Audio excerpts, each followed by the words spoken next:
So hello and welcome back to the Rosé Bespoke YouTube channel.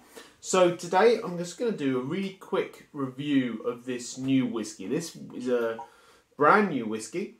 It was out in November 2021 and it's called the King's Inch. It's made by Courageous Spirit. That you might know them from the relatively popular Glaswegian, quite a clever name. And again, they've stuck very much with their Glaswegian origins for this whiskey. The King's Inch is named after an island in the Clyde. In fact, Inch is an old Scots Gaelic name for island in a river. So you've got King's Inch, you've got Abbott's Inch, you've got quite a few other sort of inches in Scotland. They've also done a narrative as to the King's Inch being what you call an inch which is made by 3 plump pieces of barley. I can't really see any historical reference to that. I mean, they can correct me and show me where that historical reference comes from, but that as being the specific name linking it with the barley, I can see why they've done it, obviously, because it's whiskey and, you know, the grain.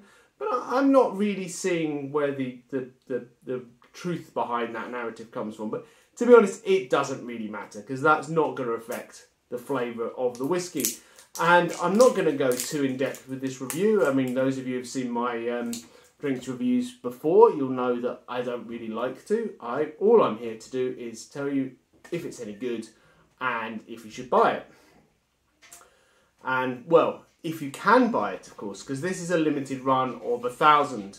But whether or not the next batch of 1,000 is going to be identical, it may well be, or it might be totally different. I don't believe they've announced that as yet.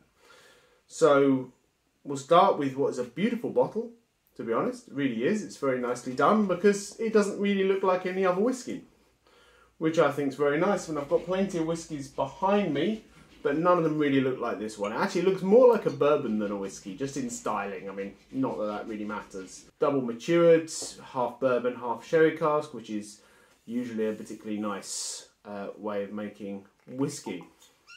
So, it smells very light, as you might expect from a Lowland Single Malt. In fact, very light indeed. Very soft. It's non-chill filtered. I don't know if it says about colourings, because it doesn't have an age reference on it, but I would assume this is very young. So I'm assuming this is not its real colour, because I can't imagine it could pick up this much colour in such a short amount of time. So I'm assuming there's a bit of caramel colouring added there. I can't see if it says whether or not there is, but again, I'm more than happy for Courageous Spirits to get in contact and correct me if I'm wrong on that one. To be honest, most whiskey producers do add colouring, so don't hold that against them. Right, so let's give this a wee look. Okay, so I've got it in my Glencairn now. And it smells nice, but like I say, it's got very little nose. Proof of the pudding.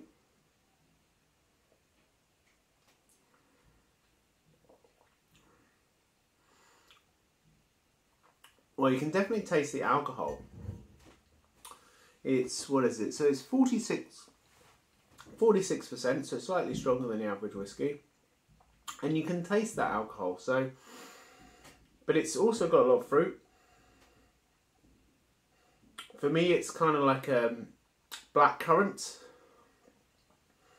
with, I mean, overtones of vanilla is almost pointless to point out, because that's pretty much, that's just what whiskey smells like, so it always smells of vanilla. But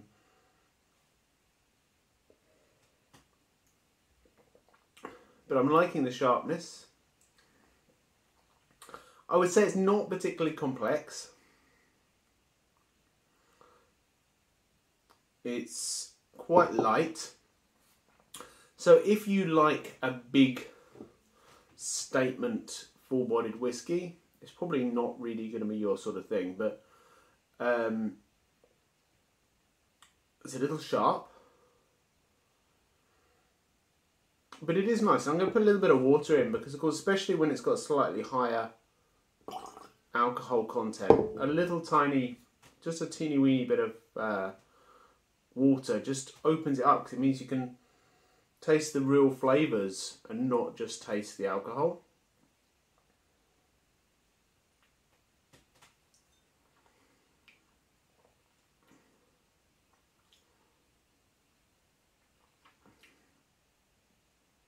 I'm getting a bit more spice now, a bit more sort of cardamom, maybe sort of, it's kind of Indian spices a little bit.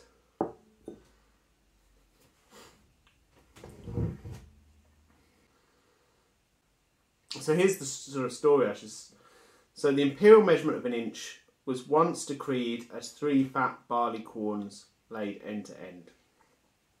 A king's inch, they called it. That's the bit that I'm not... I don't know. I did a fairly cursory research, so don't get me wrong. I'm not saying I went to the British Library and went through every possible thing, so I certainly could be wrong. But I had a very quick, research using Google, and I didn't really see a lot of reference to that, but I could be wrong.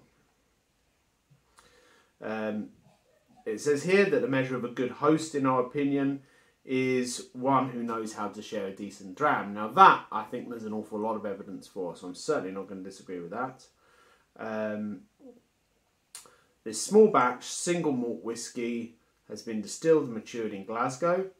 Like us, it's Glaswegian through and through, spending just the right amount of time maturing in ex-bourbon and ex-sherry casks.